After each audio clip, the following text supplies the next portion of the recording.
আসসালামু আলাইকুম। আমি সকালে আপনাদের যে একটা ভিডিও দেখাইছিলাম, আমাদের এই যে নতুন বাচ্চা নিয়ে আসবো, ব্রয়লার মুরগির যে বাচ্চাটা নিয়ে আসবো, এটার জন্য আমি এটার জন্য আমি এই যে বোর্ডিংটা করতেছিলাম। এটা বোর্ডিং করা, যে বোর্ডিংয়ের যে কার্যক্রমটা আপনাদের দেখাইছিলাম আর কি, ওইটা দেখানোর পরে যে আমাদের ফার্মে বাচ্চাগুলো আসে, আমি কিন্তু সেটার ভিডিও পরবর্তীতে আর দিতে পারি নাই। মানে দিতে না পারার কারণটা যে তখন আব্বু ছিল। আয়, গরু ওইদিকে ডাকতেছে। আমি এখানে ফার্মের মধ্যে আসছি, ও আমার পিছনে পিছনে চলে আসছে। আসার পরে ও আর ঢুকতে পারে নাই, মানে ঢুকতে পারে না বলতে কি, আমি ঢুকতে দিই নাই আর কি, ও এখন ডাকতেছে। তো যাই হোক, মুরগির যে বিষয়টা দেখাচ্ছিলাম, তো বাচ্চাটা নিয়ে আসা হয়েছে। আপনারা বর্তমানে বাংলাদেশের একটা জিনিস জানেন, ব্রয়লার মুরগির বাচ্চার রেট কিন্তু একেবারে কমে গেছে। মানে আমরা একেবারে কম দামের মধ্যেই নিয়ে আসছি আমি বলতে পারি। আপনাদের মানে সব অঞ্চলে তো একরকম দাম থাকবে এরকম না, মানে সব অঞ্চলে যে দাম একরকম থাকবে বিষয়টা কিন্তু এমন না। আমাদের এখানে বডি রেট, আপনাদের ওই কার্টুনটা যদি দেখাইতে পারতাম, কার্টুনটা আমরা ভেঙে আমাদের ওই বড় মুরগি ঘরের মধ্যে নিয়ে গেছি আর কি। তো যার জন্য আমি চাইলেও দেখাতে পারবো না।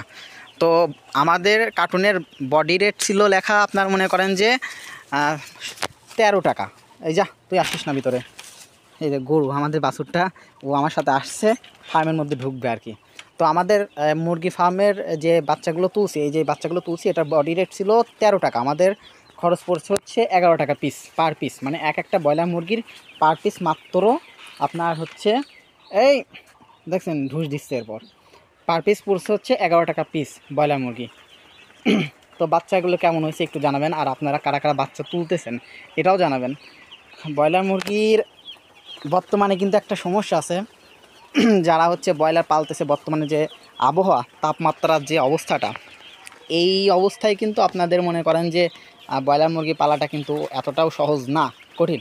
তো আমরা দেখেন কিন্তু এখানে কিন্তু মুরগির খাবার যেগুলো আছে, এগুলো দেখেন আমরা কিন্তু এখানে ছিটাই দিছি আর কি। দেখেন, যদিও এটা শেষ হয়ে গেছে বলা চলে, আমরা কিন্তু এখানে কিন্তু মুরগির খাবারে কিন্তু আলাদা কোনো এক্সট্রা কোনো পাত্র দিই নাই, কিন্তু শুধু পানির পাত্রটা আমরা এখানে, যে পানির পাত্র যে এটা দেখতেছেন, পানির পাত্রটা আমরা দিছি। আর এমনি কিন্তু কোনো এক্সট্রা কোনো আমি কিন্তু মনে করেন যে খাবারের পাত্র দিই না, এটা দিব পরে। এই যে আমাদের এখানে ডুঙা, এটা আমরা ডুঙা বলি, যে খাবারের পাত্র হিসাবে যেটা আমরা ব্যবহার করি, এটা পরে দিব আমরা ইনশাল্লাহ। বর্তমানে পানি আর এই খাবারটা ছিটাই দিছি, ওরা ওইটাই খুঁটে খুঁটে খাচ্ছে আর কি। তো মুরগির ঘরের তাপমাত্রা যদি ঠিক না রাখা যায়, বর্তমানে কিন্তু মুরগি পালা এতটা সহজ না। যারা মনে করতেছেন যে মুরগির বাচ্চাটা দাম কম আছে, আমরা কিনে ফেলবো বা তুলে ফেলবো, চাষ করে বড়লোক হয়ে যাব, ভাই এই কাজটা করবে যারা, মানে বোকামির শেষ পর্যায়ে মনে করেন যে তারা চলে যাবে আর কি। কারণ এই গরমে তাপমাত্রা যারা নিয়ন্ত্রণ করতে পারবে না, বা নতুন অবস্থায় যারা মুরগি পালন করতে চাচ্ছেন, তাদের জন্য কিন্তু মুরগি পালন করাটা এতটাও সহজ না, এতটা সহজ মোটেও না। তো যাই হোক, আপনারা যারা যা মুরগি তুলতেছেন তারা অবশ্যই কমেন্ট করে জানাবেন, বা খামার শুরু করতে চাচ্ছেন তারাও জানাবেন। তাদের যদি কোনো ধরনের সমস্যা থাকে আমাদের সাথে কথা বলবেন, যে কোনো পরামর্শ লাগলে আমরা আপনাদেরকে দিব ইনশাল্লাহ।